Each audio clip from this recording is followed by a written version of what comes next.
How's it going, guys? Welcome back to the channel. This is sort of the evening, and we're back with a little change of pace. We are here on Total War Attila, and I am bringing you a Siege multiplayer battle recap between King Stannis the Manus Baratheon versus his new rival, Loras Tyrell, leading the Tyrell forces here, sieging or in an attempt to siege King's Landing. Now we'll take a moment here and we will go over some of the defenders' forces here at Storm's End. We have some Crownland retinue bowmen from House Stokeworth. There's a few units of them. We have some sellswords from King's Landing who have taken up the call by Stannis to defend Storm's End.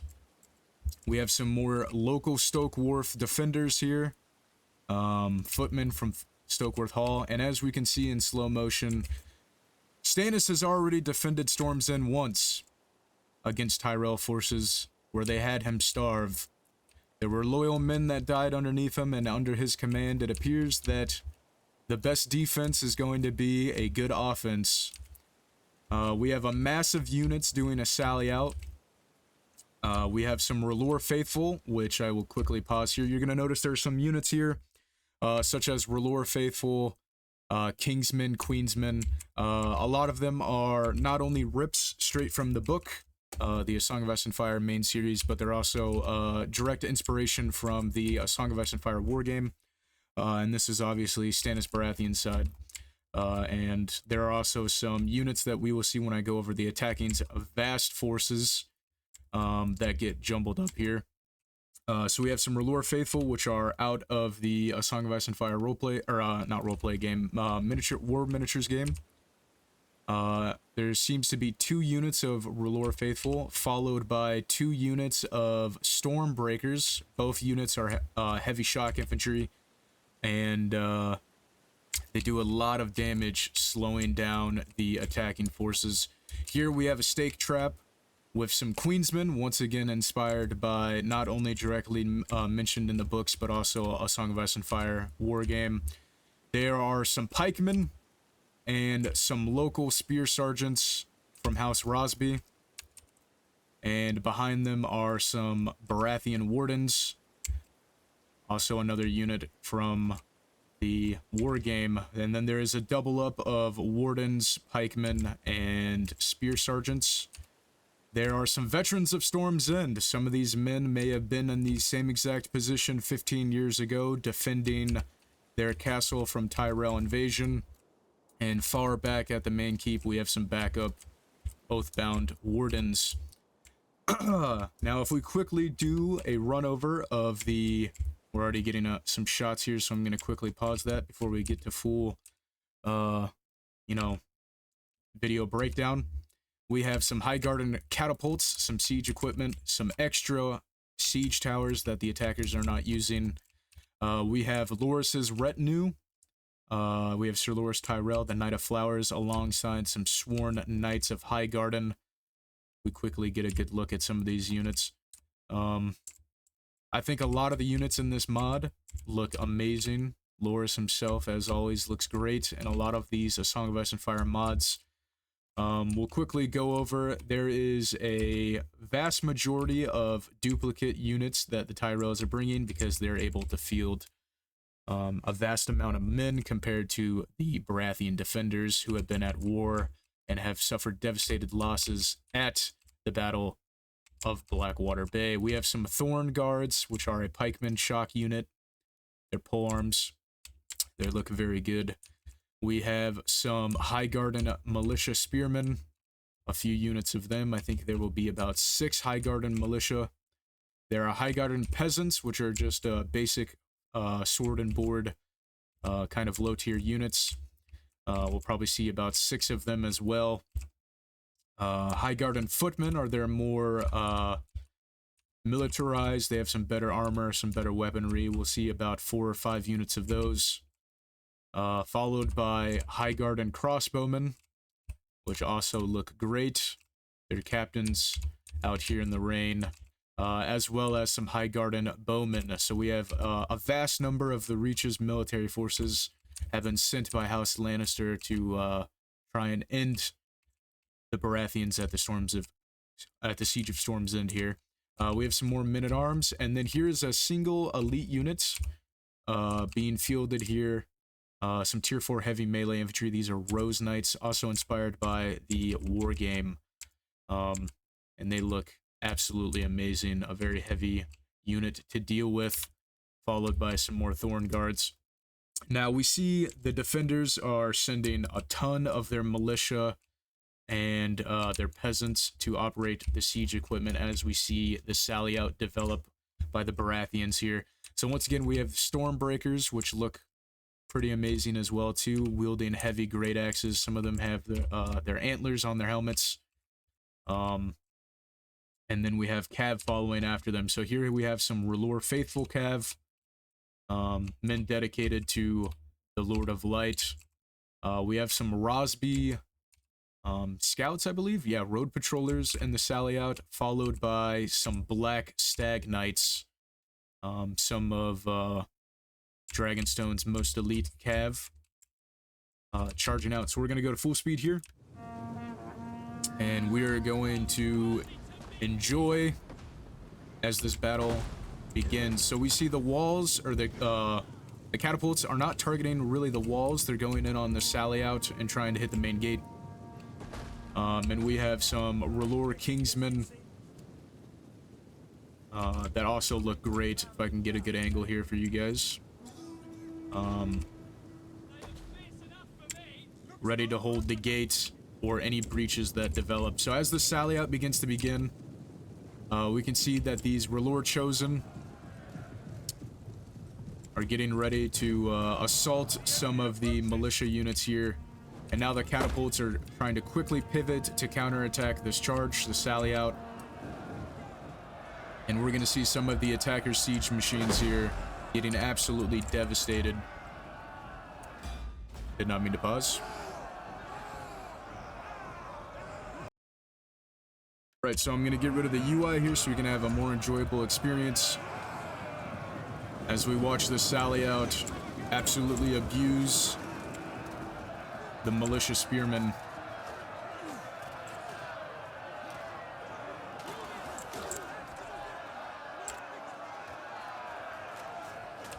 Imagine the Tyrell force's surprise when Stannis Baratheon sallies out some of his men, his most loyal, to defend to the outside of the walls.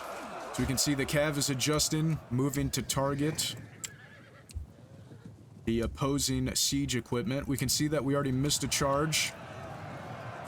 The Rosby scouts, the road patrollers, went to go harass the siege equipment, the trebuchets, and they're being cut down by Loras Tyrell's knights. However, their sacrifice is not one in vain, as here we see some more riders of Highgarden encircle them. The longer that the men can disrupt the siege equipment, those trebuchets, the more the walls will be a hindrance to the attacking force. We can see some of these Black Stag Knights and the Chosen of R'hllor appear to be getting ready to sally out as well. We're going to join for this charge here. They have some war picks, it seems, some war hammers, war picks.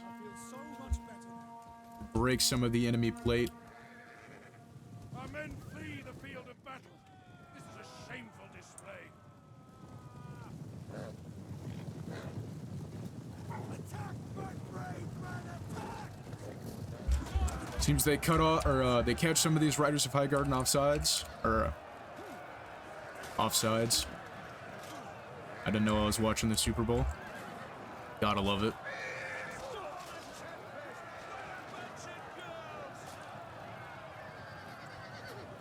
Here's another charge here by the Black Knights. Lance Cav. Absolutely removing the catapult crewmen from the face of Westeros. Getting countercharged here by Loras Tyrell. Or actually these might just be normal riders of Highgarden. Let's see if we can find Loras himself here in the midst of battle. Our men return to the fight. It's not Loras there. It's quite a cav charge going on, being obstructed by these catapults.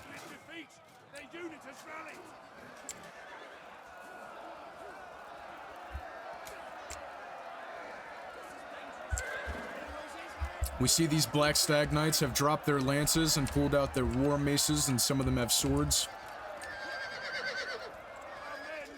Down goes that man and his horse.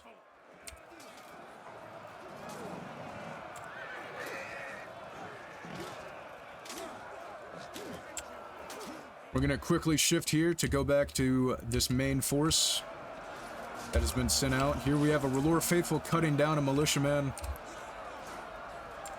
Now he's on the hunt here. These militiamen are no match for some of Stannis' most loyal men here, the faithful. Ready to spill their own blood and others for the Lord of Light. We'll see the spear sergeants here starting to put up a valid defense, cutting down some of these R'hllor faithful. The men are broken and running for their lives.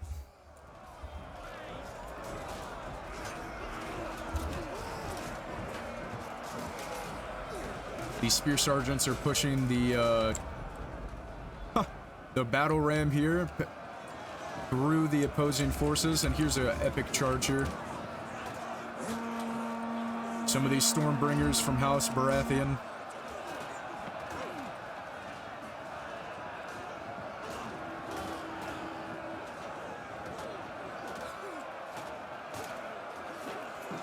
And that man just got cut down by a great axe.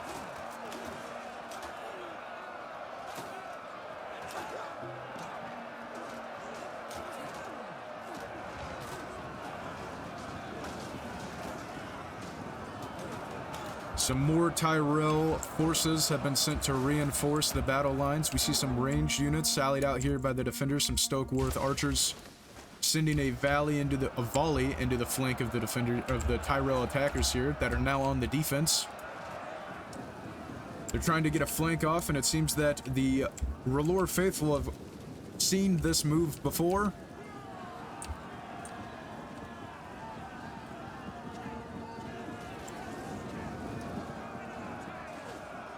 They're not going to allow these spear sergeants from House Tyrell and the Reach to get around the flank of their other attacking forces, the Stormbringers. Even the Bannerman is getting in the fight here.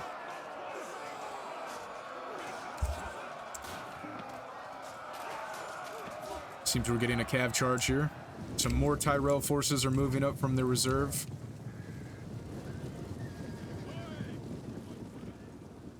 Probably to harass our archers. Here we have another cav battle going on. The remnants of the Black Stag Knights trying to hold off more riders of Highgarden here to allow their defending archers to retreat back within the safety of King's Landing. As we can see, some men have already been butchered by the trebuchets that continue to hammer the walls and try and target some of the defenders within.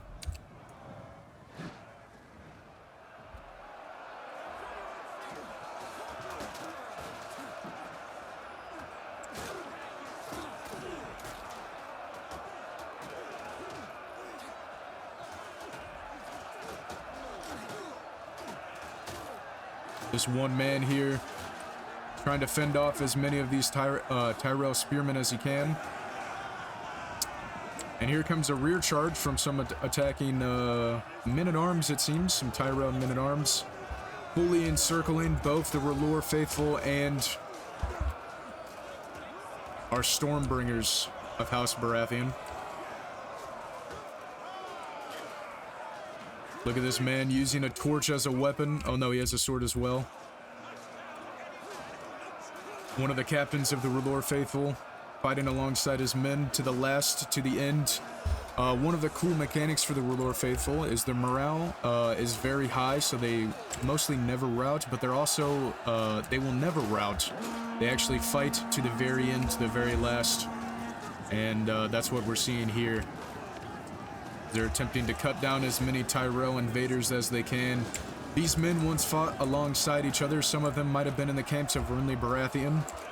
And now we see some of these Stormlanders see possibly their friends fighting for the Lannisters. The bastard Joffrey Baratheon, Joffrey Lannister. So there might be some extra rage-filled hits going on to the skulls of these Tyrell forces. Okay, quickly get an adjustment here. We'll see what's going on. We'll see that Loras Tyrell and his forces seem to be falling back after they dealt with...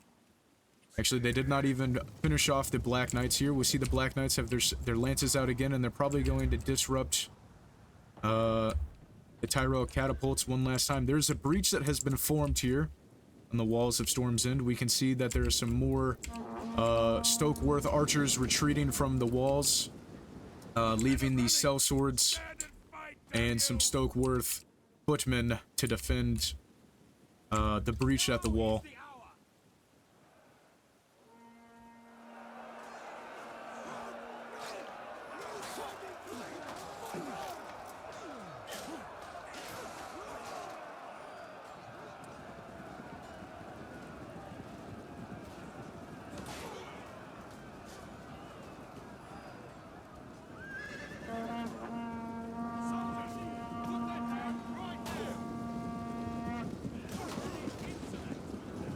See the R'hllor faithful attempting to charge down the fleeing Tyrell militia, only to be countercharged by...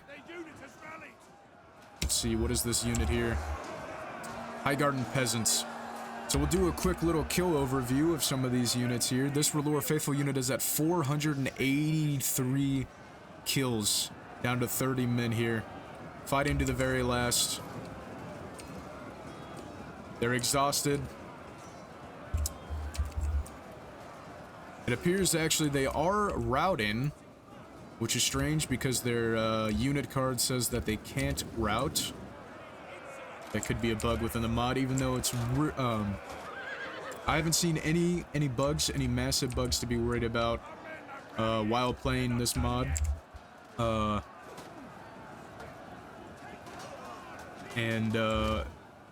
The creator seems to have a very like a very good grasp on ensuring that there's balance within multiplayer battles, which is always good.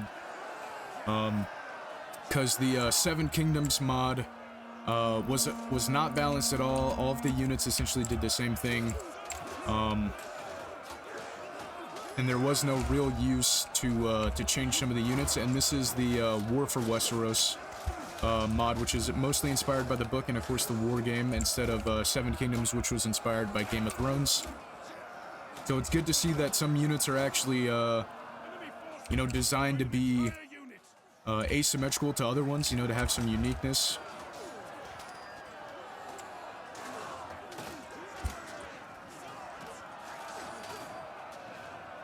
Watching the Stormbringer being a 2v1 here.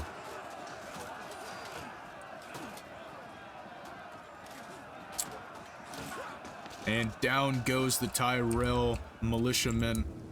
So we have some forces here that are broken, and we have another sally out here from the defenders using some of these sellswords paid by coin to fight and spill blood for Stannis Baratheon. There appears to be a Westerman knight of House Lannister, or at least allegiance to House Lannister here, also fighting for some coin. You know, heraldries and surcoats are pretty expensive, so he's probably just using that as a stand-in for right now. Stannis is very aggressive on the defense here, as we can tell by him doing sally outs, and it appears we're about to see another one. Yeah, we're seeing some more of these sellswords go through the front gate. Many of them crowned landers, Stormland, maybe some rivermen in there. The enemy is upon us! They're up! The men have thrown down their weapons and are fleeing!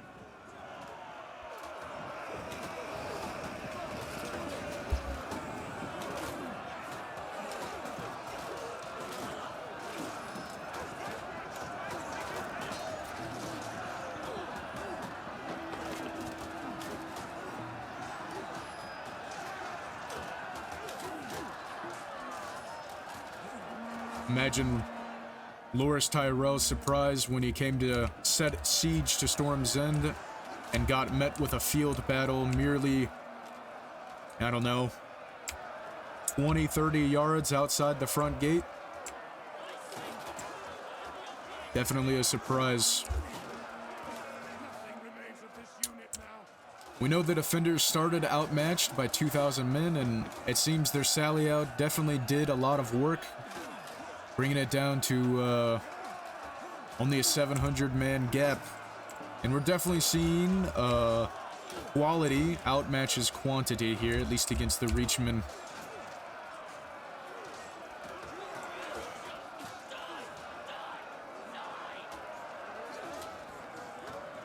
We have some more Tyrell forces coming in from reserve. These appear to be some Highgarden men-at-arms, while the rest of the militia here put up a fight. Actually, I think these are men-at-arms as well. They put up a valiant fight against some of these sellswords while getting rained down upon. We have some more Stokeworth archers on the castle walls again, now that the catapults are not an issue. As we can see, they've been utterly devastated. But the Baratheon cavalry was also beaten back in that fight. Some friendly fire took down that man.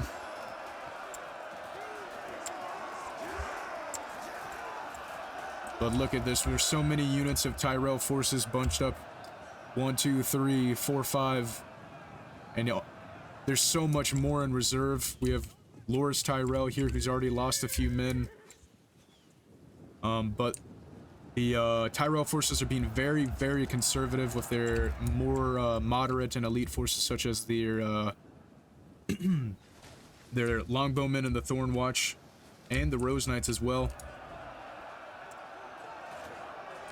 And they're just letting the units that they hoped to get within the walls to soak up as much ammo, they're letting them get cut down by some of the Baratheon forces, less elite defenders, but they are heavy shock troops, and they're just devastating in an open field combat like this.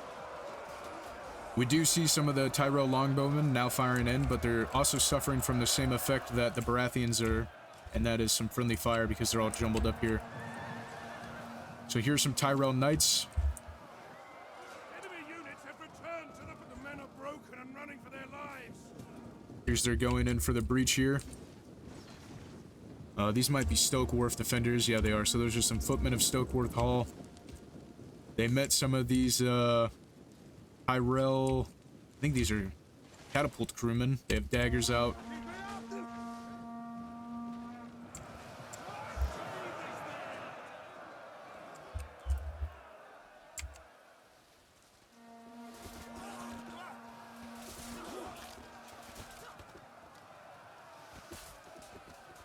Crossbowmen, they're not able to arc their arrows to deal any kind of response against the longbowmen there from House Stokeworth, and they're just getting turned to mincemeat. You gotta love it. These sellswords have done more than what they were paid in gold to do. For House Baratheon here, Stannis is probably very happy. Have 133 kills and climbing for the last remaining sellsword unit. They're completely surrounded, but they're still holding off as much as they can to allow for those Stokeworth archers to eat away at the Highgarden crossbowmen. Just piles of corpses here, Unit is running from the enemy. getting covered in blood, mud, and rain outside of Storm's End.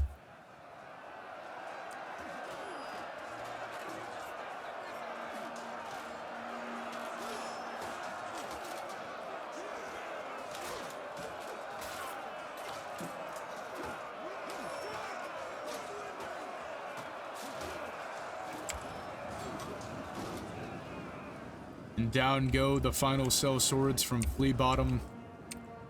Let's just get an overview of all of the corpses that litter the field of battle. And now we have the rest of the Tyrell force, who's still all fresh, led by some Rose Knights and some of the Thorn Watch, or Thorn Guard as they're called. We have some very dedicated defenders holding the breach here. They appear to be in testudo formation. And here we have the Kingsguard, Stannis Baratheons, or not Kingsguard, the Kingsmen. They appear to be a little bloodied. Probably getting out of archer shot. And we have Stannis the Manus himself here, showing his men that he's here in the fight, ready to defend his homeland, the place where he was raised, against any invaders.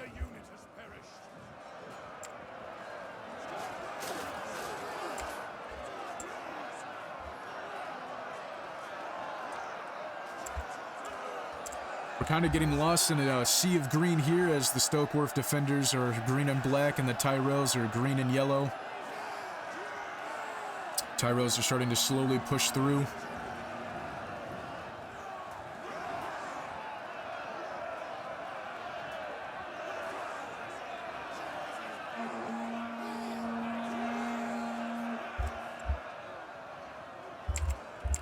Appears that they are going to fill the breach with as many Tyrell bodies as they can. And the Stokeworth footmen hope to refill the breach with stacked bodies of Tyrell men. These look like some Tyrell, some Highgarden longbowmen trying to get in position to arc over the wall to do some heavy damage, probably to the defenders. Here we have the Kingsmen. They've rested a little bit, and it seems like they're taking their maces to the front line now.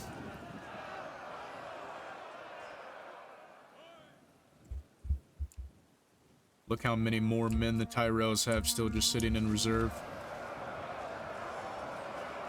Now if we bring up the kill counter, we can sit here and watch, and we can see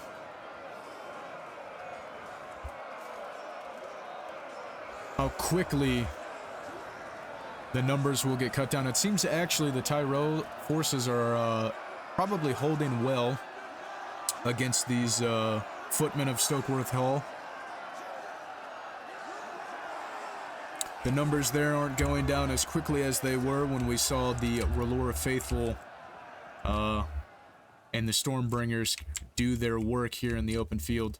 Now, there is a mass of these Tyrell forces that are just sitting here. They could grab some of these siege towers and actually take the walls to try and get behind the defenders.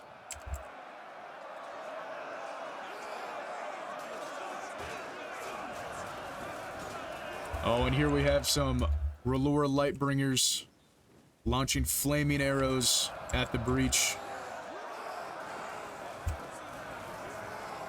See how quickly the attacking man count goes down. Allied man count is the Baratheons, enemies is the Tyrells. And with each volley, more and more Tyrell men flee or get cut down.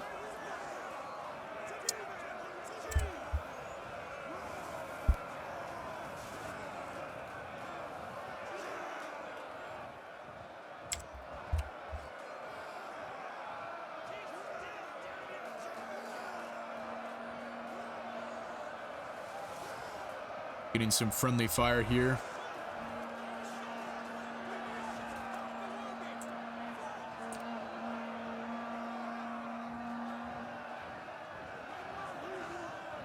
This is very Kingdom of Heaven towards the end of the movie. Spoiler alert, if anybody has seen when the crusading forces, the Kingdom of Heaven in Jerusalem, hold off the Ottomans at the breach. Just fighting in rough, brutal hand-to-hand combat. Their swords getting dull from clipping the sides of the walls, using their shields, getting shot by defender archers just merely behind them. We seem to be getting a relief of forces here. The Kingsmen seem to be moving into position to charge in. We'll see here. There is a Stokeworth force of 85 men holding the wall. Another force of 130 holding.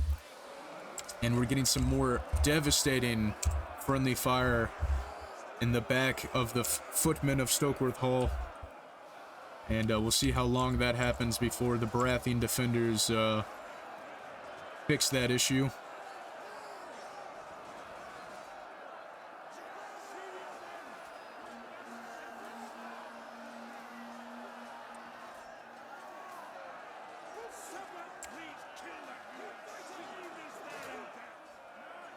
Do a quick pan over of the men here. So here we have some Thorn Watch, some men-at-arms, more men-at-arms. What unit is this? Oh, those are men-at-arms, so these must be footmen. Right, so we have footmen, better equipped men-at-arms. The elite Rose Knights, and some Thorn Guards. Oh, we missed the charge here. I apologize for that.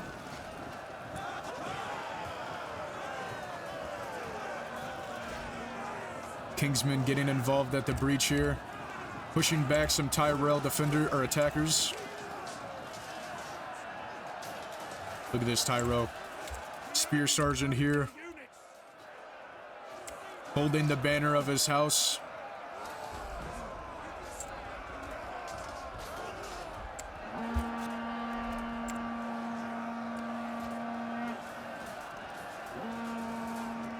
Oh, we have a siege tower moving up here.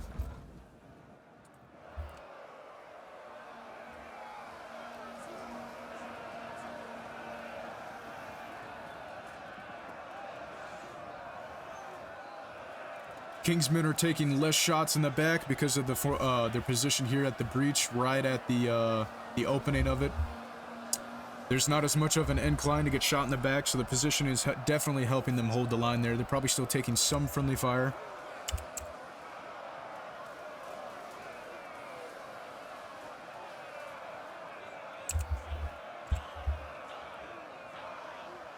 Yeah, now that the Kingsmen... not Kings... I keep saying Kingsguard. Now that the Baratheon Kingsguard are in there, look at how quickly the Tyrell count is going down as they're slowly starting to push the attacking forces further and further out of the breach. Probably with the very, very well aiming help of their Stokeworth archers back here, firing, using all of their ammunition. We do have Tyrellmen taking the wall. These are Rose Knights here, being met by some Stokeworth defenders. We'll get some on-the-wall combat here. We'll see how well these Rose Knights cut down the lesser-trained footmen here.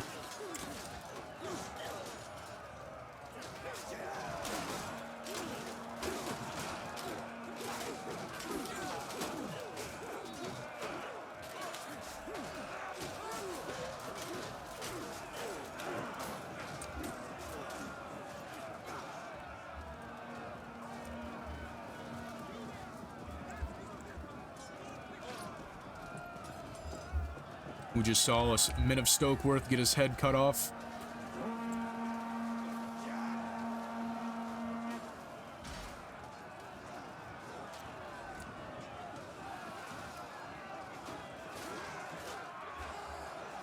The defenders funneling into the castle wall stairs.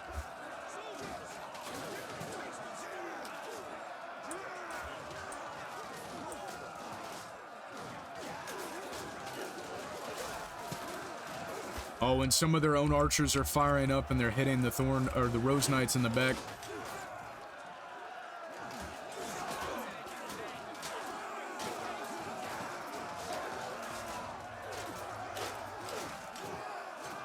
This lone Rose Knight has been singled out, and he gets cut down.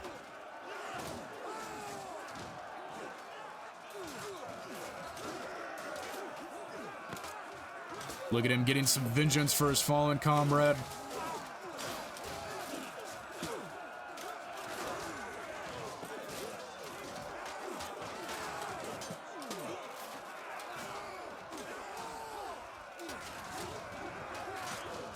Look at the blood, the pools of blood just forming on the castle walls of Storm's End, not getting washed away by the rain.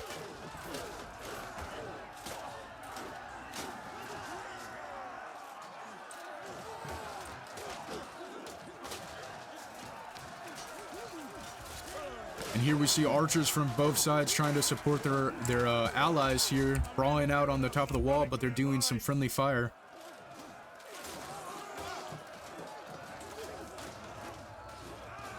Survived that arrow hit, didn't you? See if you can survive another one in the back. Oh!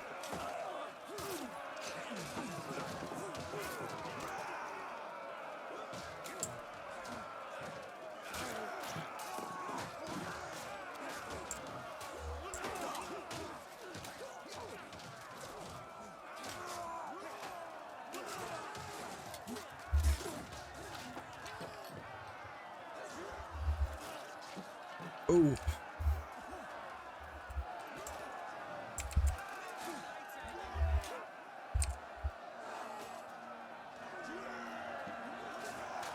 Definitely some brutal fighting here up on top of the walls. Stokeworth and Rose Knights. Or Stokeworth and Tyrell. Stokeworth footmen against Rose Knights. Let's see, I believe they're outmatched, right? Yeah, they're losing decisively. However, they are putting some damage in on the Rose Knights here. Suffering 20 casualties. Being slowed down. Ultimately, that is the goal by sending these footmen up here to deal against the elite heavy infantry. Just to slow them down as much as they can. Now we can see there is the breach seems to have ended here. Just piles of blood, corpses. And we have some R'hllor Lightbringers firing flaming arrows down at some of these militiamen and footmen and men-at-arms from Highgarden.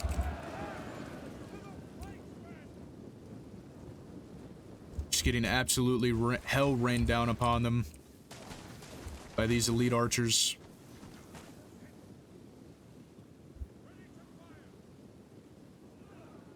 See if we can get another really good volley off here. There's some Kingsmen here set up behind some stake formations, ready to hold it until the very last man. Queensmen, actually, not Kingsmen, I apologize. Different unit. These are more defensive.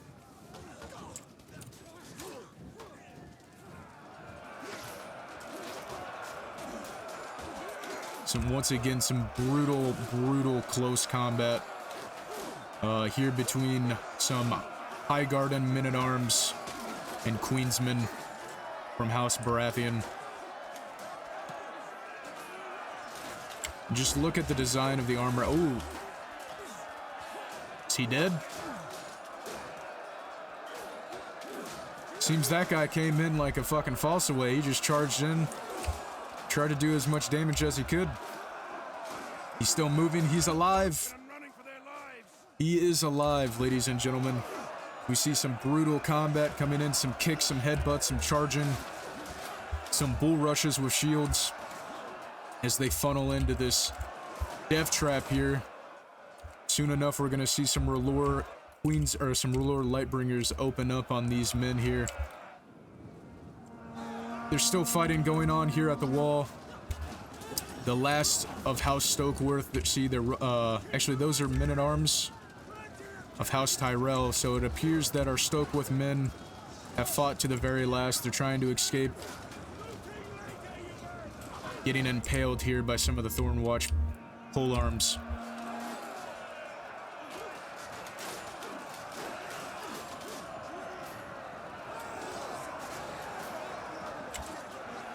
See if we can move to the other side of the wall if anything has happened here.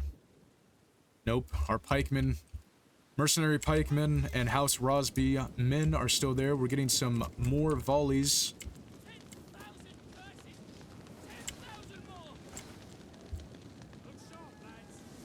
The grass of Storm's End is starting to catch on fire from these R'hllor Lightbringers. As we can see the Tyrell forces funneling in through the breach, and now the castle gates have been taken.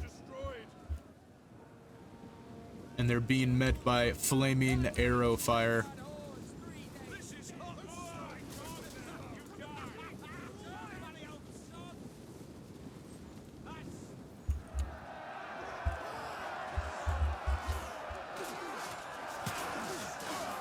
Comes here to this brutal fighting between some men-at-arms and some Queensmen. The Queensmen are definitely more skilled in combat. They have better equipment, better armor, better training. However, when you're outnumbered 5 to 1, sometimes that training does not help in the long run.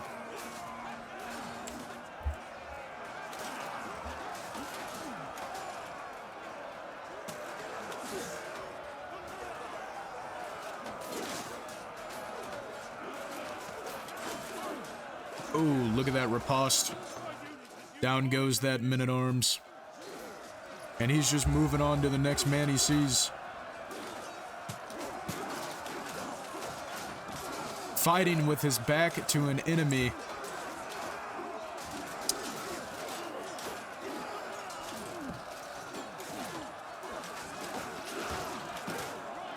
We just saw another Tyrell man, a man of the Reach. Whether he's House Peak, House Fossaway, House Hightower, he's just been cut down, his head removed.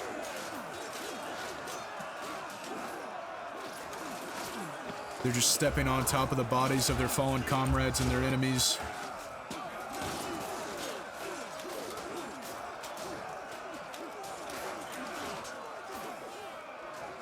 These Queen's men are definitely holding the line. In the background, they're seeing hellish flames from the Lord of Light be tossed at their opposing archers. Having a little skirmish off here.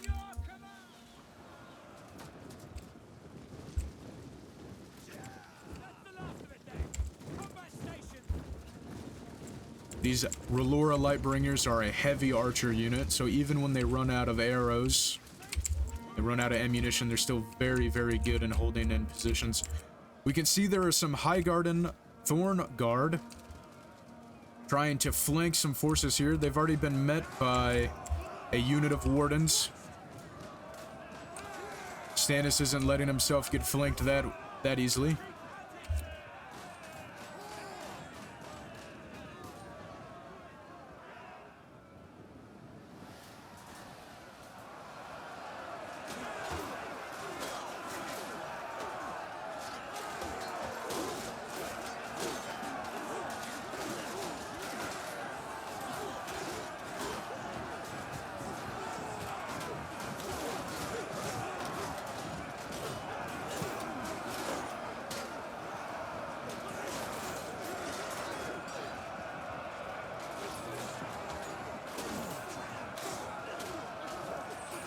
As we see now, the Queen's Guard, or the Queen's men, are starting to get pushed back into their own stakes, fighting with their backs to wood, slowly getting overrun, outnumbered, still putting up a very, very valiant fight.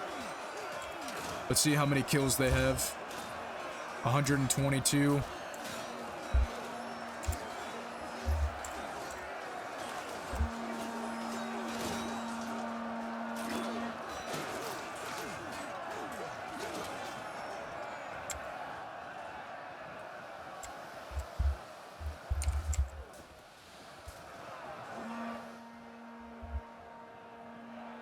We have some other forces here met at the other archway here of King's Landing to go to the Inner Keep. Some of these veterans of Storm's End, the crossbowmen.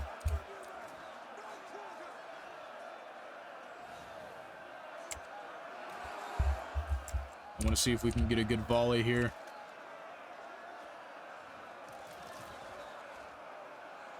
Right into the flank of some Highgarden men-at-arms.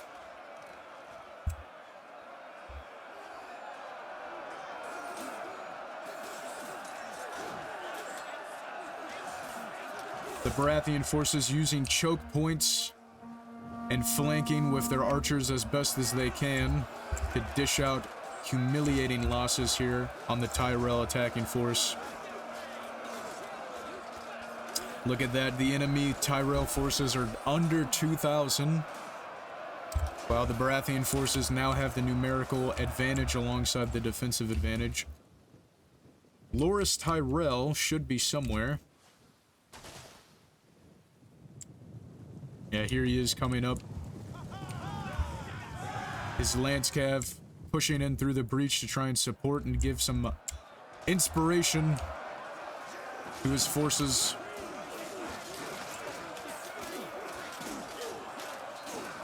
Here we go, some Thornwatch polearms pushing in.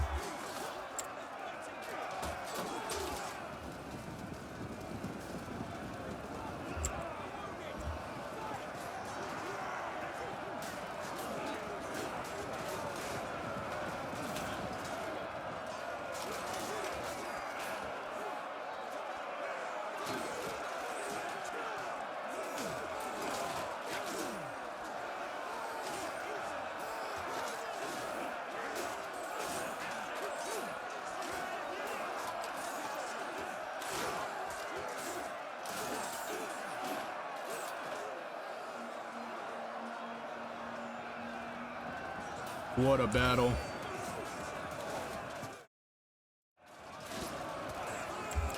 I hope the audio... Well, hold on. Let me, we'll pause real quick. Let me check the footage. Sorry about that. I thought I lost audio.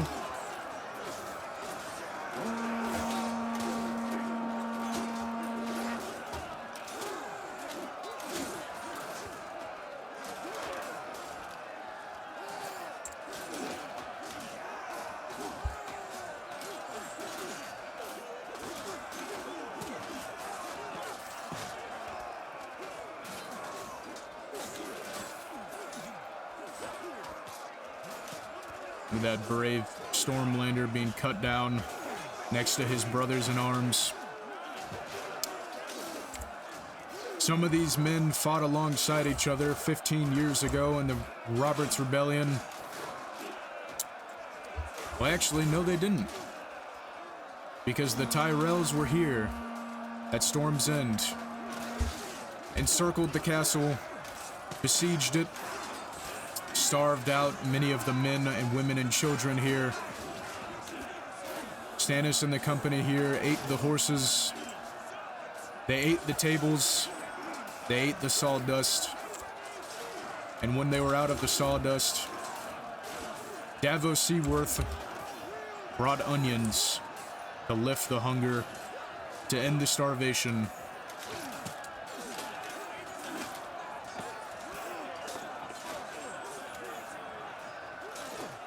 So there might be some rage, some fury, and these Baratheon men willing to die for their king again, as long as they get to cut down a rose or two to avenge Storm's End. Enemy units have returned to the battle.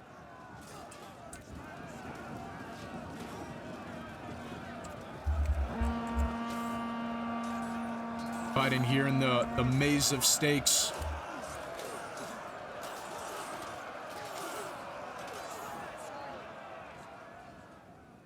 See if we can see what's going on here in other parts of the battle. We have our veterans of Storm's End taken to the walls, probably to flank the attacking forces. This is their home. They know all of the secret entrances in and out. Stannis Baratheon and his commanders, his captains, his fellow lords ready to charge out if needed on any flank. Pikemen ready to force through the stakes to support the Queensmen.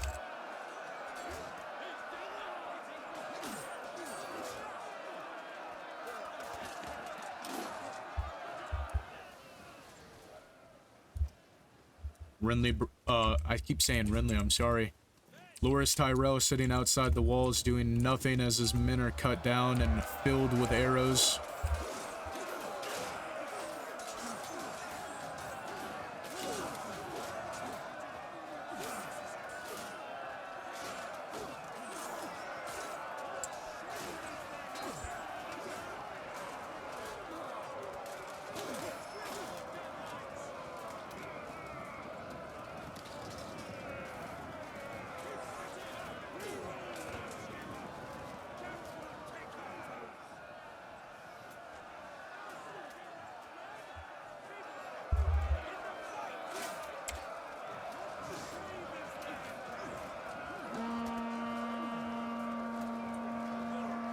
Gotta love some of these Kingsmen pushing forward as much as they can, using their war maces.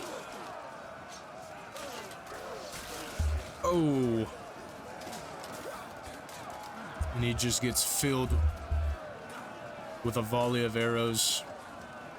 But so too did a ton of these Tyrell attacking forces here. Some of these footmen got absolutely annihilated, shot in the rear. Here we have some Queensmen and Kingsmen rallying out, fighting to the absolute end. He's limping, taking the fight to these archers.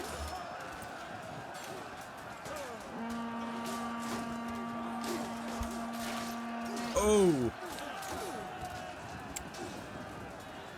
There is no shame in death. Look at the absolute horror The absolute horror that is filled with this absolute death trap here.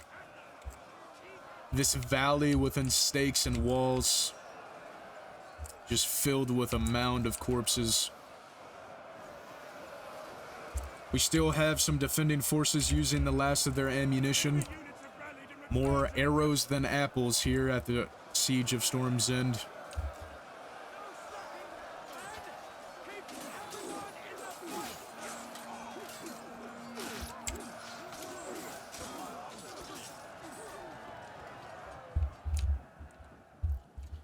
It appears those Thorn Guard were swiftly cut down in the ensuing battle. And here we have some Tyrell men. They seem to be breaking and falling back. And Loras Tyrell, the Knight of Flowers, is now within the walls and appears to be setting up for a charge here to try and rally his forces that are falling back. Celebrating here, watching the enemy forces run away.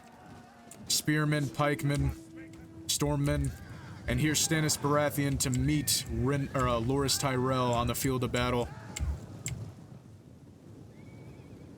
These forces are falling back. They're trying to escape, using the cover of these houses. Stannis Baratheon and the Riders of Dragonstone come out to meet Loras. There's our king. Nothing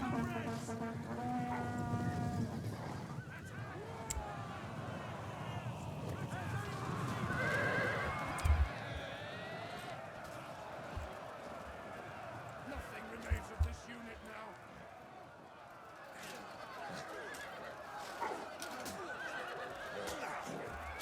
See if we can find Stannis himself in the chaos of battle.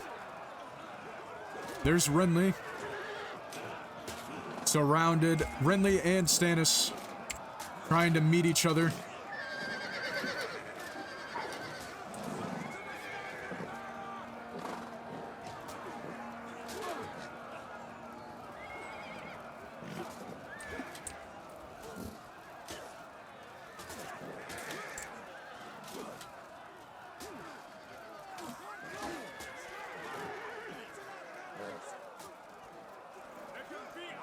Knight of Flowers attempting to cut his way towards Stannis. Oh, but it looks like Stannis is fleeing. Oh no, he's going towards more of the Tyrell host. Loras's retinue is getting cut down alongside some of these Riders of Dragonstone.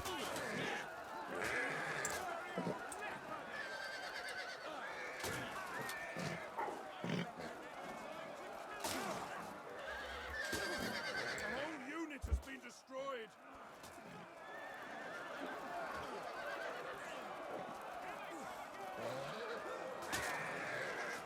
Renly Baratheon, or not, I keep saying it, man. Renly. Loras Tyrell, surrounded by Riders of Dragonstone. Appears to be getting beat back and ordering a retreat. Loras left alone.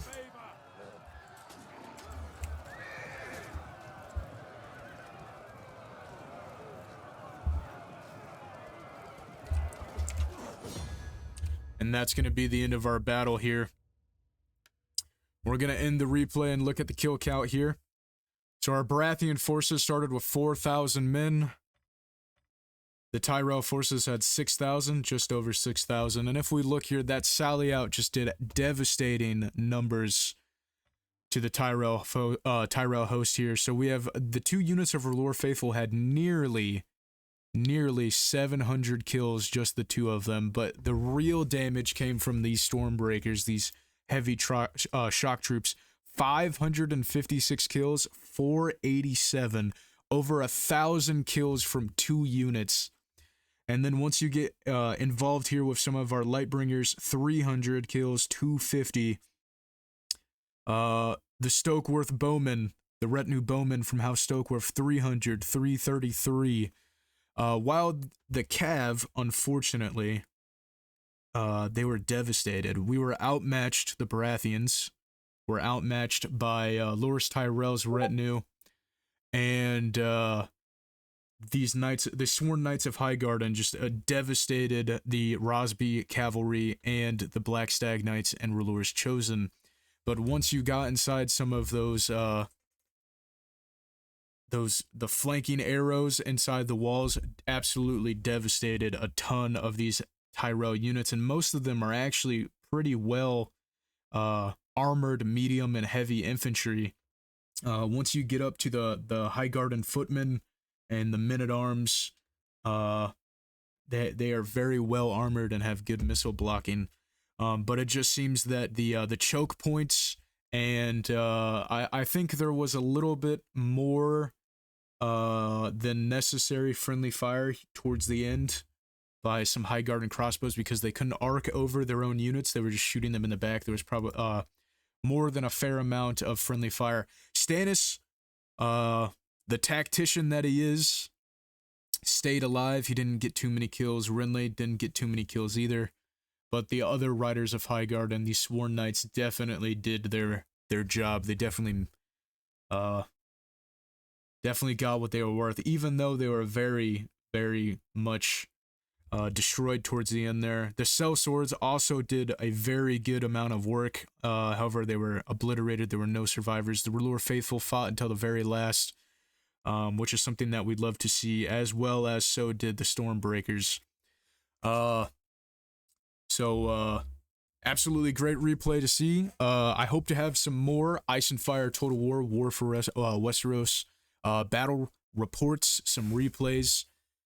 There's another thing that I want to bring up here. If you made it this far into the video, give me some feedback on how I have done these battle reports. If I talk too much, if I talk too little, let me know.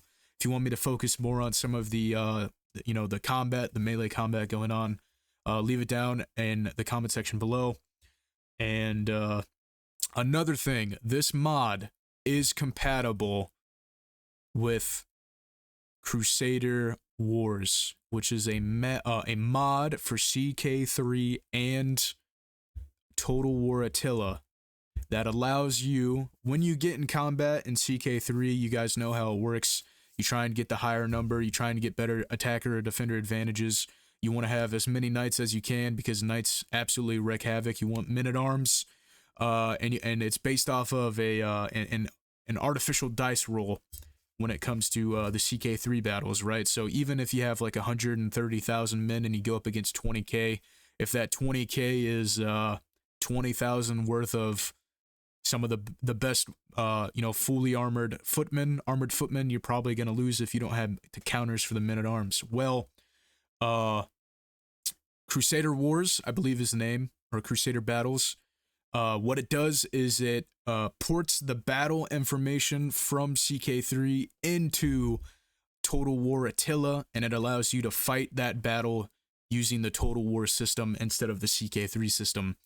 And just recently, the developer of this War for Westeros mod and the Crusader Wars, Crusader Battles team worked together and implemented a joint mod. So I will be looking to getting that working on the channel to add some more flavor, some more fun into CK3 playthroughs. I don't know if it'll work with some of the submods that we have, such as Age of Valyria. And Age of Valyria is kind of a massive cornerstone of my CK3 playthroughs. It adds a ton of extra lore, a ton of extra house flavor, Valyrian houses, other additions to the map like Sotheros and Ashai. And if it's not compatible with that, I think I might have to just do a system where, if you guys want to see more A Song of Ice and Total War, or War for Westeros here, some Game of Thrones, some Song of Ice and Fire, Total War battles, that I will just have to make something work against the AI, even though Total War AI is pretty fucking stupid. But if I can get other people to play matches with me, I can definitely make some narrative battles, like you've seen here with the defense of Storm's End, the second siege of Storm's End here, led by Loras Tyrell against Stannis, the fucking Manus of House Baratheon. I want to thank you guys for watching. If you made it this far, I appreciate it. I appreciate the hell out of everybody who has liked and subscribed, who has got us past 500 subscribers. I want to thank everybody, and I hope this content does well. And take it easy, and I'll see you on the next one.